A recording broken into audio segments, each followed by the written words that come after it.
Venezuela के बाद अमेरिकी राष्ट्रपति ट्रंप की नजर अब ग्रीनलैंड पर है। वो देश जिसका लगभग 80% हिस्सा मोटी बर्फ की चादर यानी आइस शीट से ढका हुआ है। लेकिन ट्रंप इस देश पर अटैक के साथ ही यूएस के नागरिक बनने के लिए ग्रीनलैंड के सिटीजन्स को करीब $1 लाख का ऑफर भी दे रहे हैं।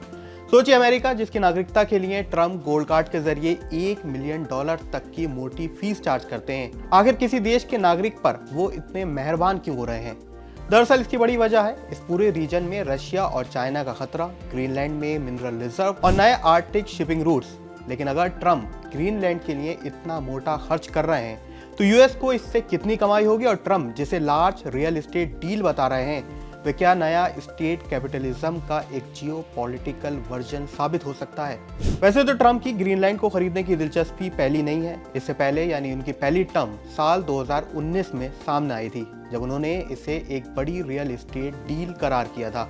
लेकिन इस बार मीडिया रिपोर्ट्स की माने तो ट्रंप एडमिनिस्ट्रेशन ग्रीनलैंड के करीब 58,000 नागरिकों को $1 लाख यानी भारतीय रुपए में 90 लाख रुपए देने की पेशकश कर रहे हैं। एक वन टाइम पेमेंट होगा जैसे अमेरिका के नागरिक बनने की एवज में दिया जा रहा है। अगर इस पूरे खर्च को शामिल कर ले तो अमेरिका पर इसका पूरा खर्च करीब 52,000 करोड़ के आसपास होगा।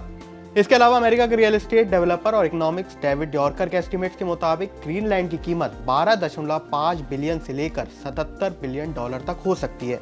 ऐसे में अगर ट्रंप ग्रीनलैंड के लिए इतनी बड़ी कीमत चुकाने को तैयार होते हैं तो आखिर इस देश के पास कितना खजाना मौजूद है? यूरोपियन देश डेनमार्क के अधीन आने वाला ग्रीनलैंड के पास रेयर अर्थ मिनरल्स और इसके कई क्रिटिकल मटेरियल्स शामिल हैं।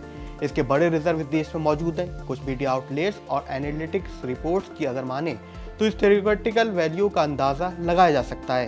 इन एनालिसिस के मुताबिक ग्रीनलैंड में मौजूद रेयर अर्थ मिनरल्स की संभावित कीमत 500 से 700 अरब डॉलर हो सकती है। वहीं ऑयल एंड गैस के संसाधनों की बात करें तो इसकी एस्टिमेटेड वैल्यू 300 से लेकर $400 बिलियन बताई जाती है।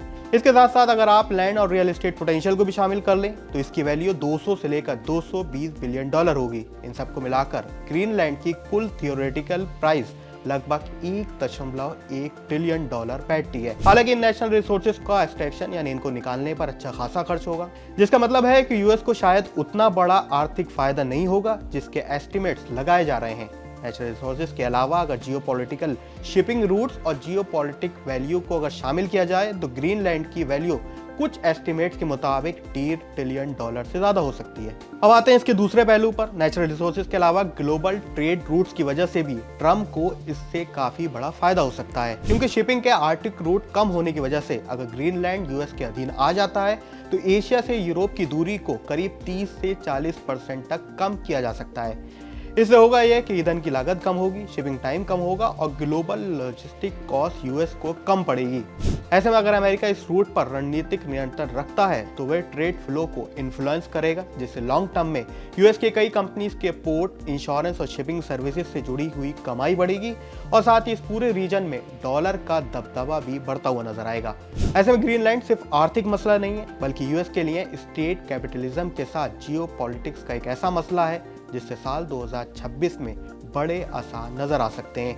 तो अमेरिका की इस कार्रवाई, ट्रंप के ग्रीनलैंड के मिशन पर आपकी क्या राय है? हमें कमेंट सेक्शन में जरूर लिखें।